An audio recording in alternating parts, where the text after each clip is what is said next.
السلام عليكم. دايرين لاباس بخير؟ ان شاء الله تكونوا بخير. اليوم نديرو سباكيتي بلا صوص طوماط مع النقانق.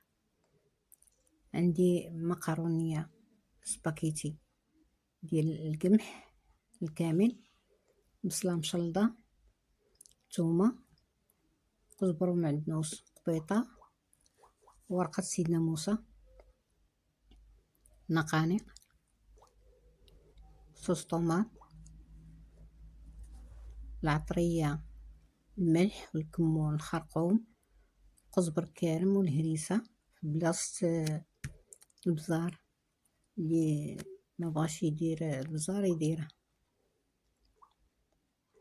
درت الماء غليان، درت عليه شويه الزيت، حطيت فيه المقرونيه، شويه الملح. ملي غتبدا تغلي نغطي عليها ونخليها.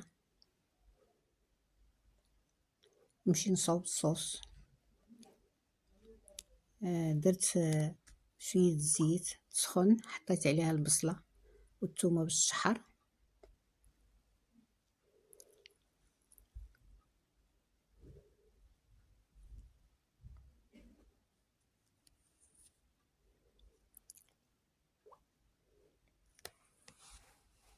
بدات كتشحر، نبقى نحرك حتى تشحر مزيان ونحط عليها النقانق.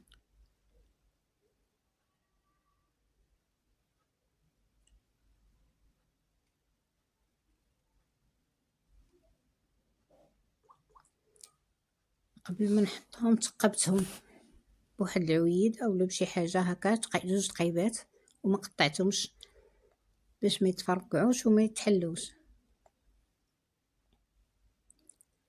غنخليهم يتشحروا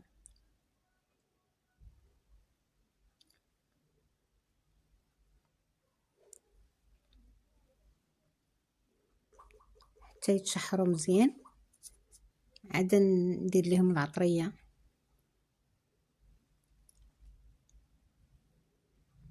صافي دابا تشحروا، غادي نزيد لهم العطريه.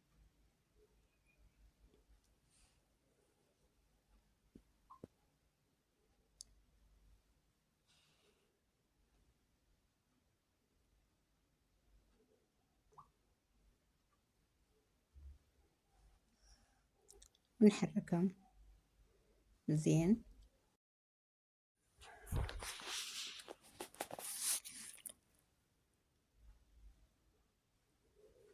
نحركهم مزيان تدخل مع ديك العطريه، ونزيد عليها صوص طوماط.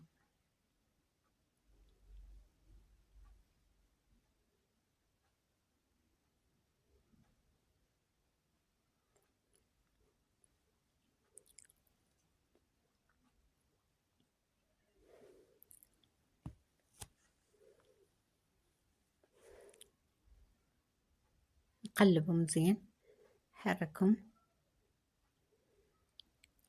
ونضيف لهم القبيطه ديال القزبر والمعدنوس، ورقه ديال سيدنا موسى، واحد شويه الماء، الجهد اللي يطيبوا فيه.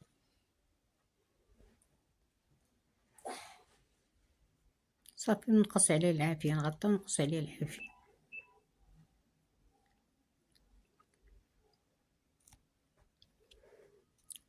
طابت سباكيتي. دابا غادي نصفيها ونخوي عليها الماء بارد ونخليها تتسقطر مزيان، ونرجعها للكوكوط.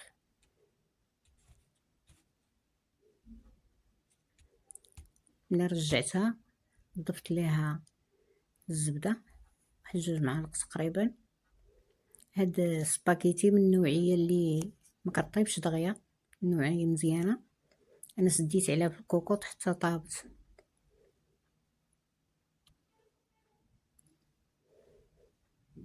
صافي وغتبقى تسخن مزيان، تدخل مع ديك الزبده ونحضرها.